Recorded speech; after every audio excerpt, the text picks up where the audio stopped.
Today's video I will show you how to delete Instagram account permanently in Android smartphone.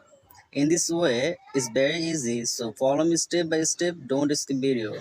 First select on Instagram application and open it. Now tap on top right corner three dot line, then select on settings, and now there have option help, so select on this help.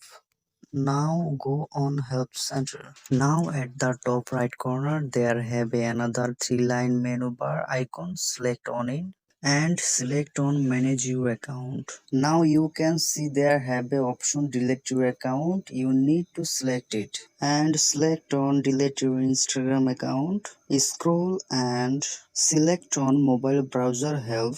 Wait for few seconds and scroll now and tap on delete your account.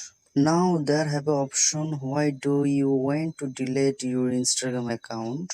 You need to select your reason why you delete your account. I select something else and now enter your Instagram account password. I just typing my password. So now tap on delete and that's it.